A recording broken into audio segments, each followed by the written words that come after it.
প্রেমিকেরা শুনে রেখে দেন, আবার আপনাকে নবীকে ভালোবাসতে হবে। নবীকে ভালোবাসেন, নবীর ভালোবাসা থেকে বঞ্চিত হবেন না, নবীর ভালোবাসা বাদ দেবেন না। যদি আপনি ধনী হয়ে যান, নবীকে বাদ দেবেন না।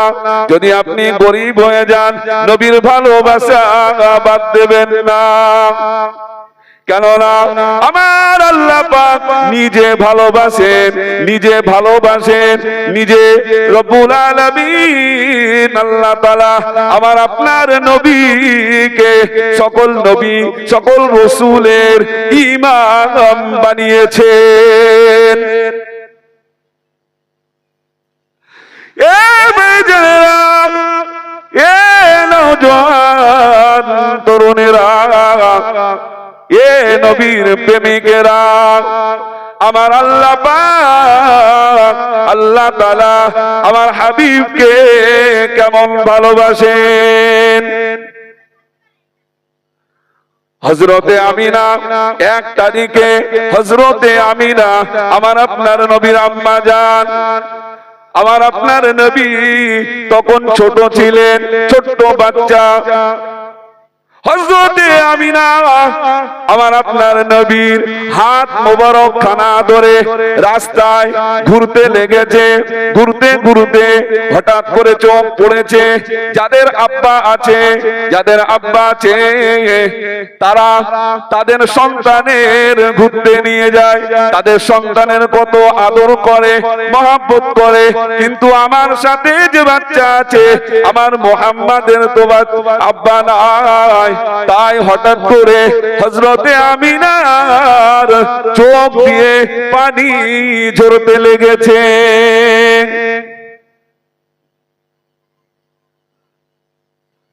আল্লাহ রাব্বুল আলামিন এটা দেখে আর সহ্য করতে পারেনি।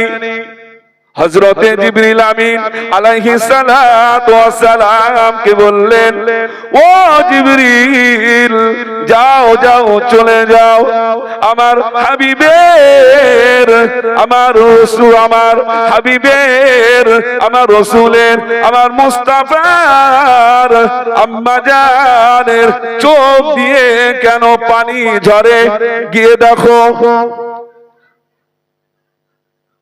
এ যুবক তরুণেরা, এ নবীর প্রেমিকেরা, হযরতে জিবরিল আমিন আলাইহিস সালাতু ওয়াস সালাম পৃথিবীর জমিনে আসলেন, এসে বললেন, ও আম্মা আমিনা, আপনি হঠাৎ করে কেন কাঁদতে লেগেছেন? আম্মা আমিনা বলে, আমি ঘুরছিলাম, ঘুরতে ঘুরতে দেখলাম আমার সন্তানের, আমার হাতে যে সন্তানের, আমার বাচ্চাটার হাত রয়েছে, আমার মুহাম্মাদের পৃথিবীর জমিনে আব্বাজান বেঁচে নাই, ওর আব্বাজান বেঁচে নাই। যাদের আব্বাজান বেঁচে আছে, তাদের সন্তানের, তাদের বাচ্চাগুলাকে তারা কত মহব্বত করে, কত জায়গায় ঘুরতে নিয়ে যায়। হযরতে জিবরিল আমিন আলাইহিস সালাতু ওয়াস সালাম সান্ত্বনা দিলেন, ও আম্মা আমিনা, শুনে রেখে দাও, শুনে রেখে দাও, আপনি দুঃখ নেবেন না, আপনি কাঁদবেন না, খুব শীঘ্রই অপেক্ষায় থাকুন। আমার আল্লাহ পাক নিজে ওর আব্বাজান নাই বলে, ওর আব্বাজান নাই বলে ওকে ঘুরতে নিয়ে যায় না।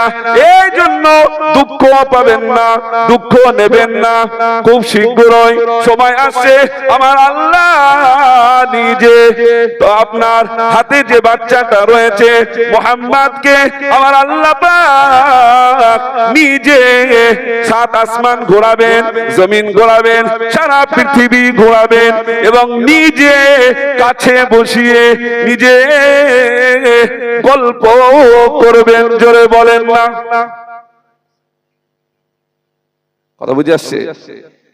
আল্লাহ পাক আল্লাহ তাআলা আমার আপনার নবীকে অনেক ভালোবাসে, আর আমার আপনার নবী উম্মতদেরকে বিরাট ভালোবাসে, উম্মতদেরকে বিরাট ভালোবাসে। সারা জীবনটা উম্মতি উম্মতি করেছেন, আর সারা জীবনটা উম্মতরা কি করেছে, আমরা কি করেছি বলেন? নবী বাদ দিয়ে অন্য কিছু কামনা করেছি, শয়তানের জিকির করেছি। কথা বুঝে আসছে?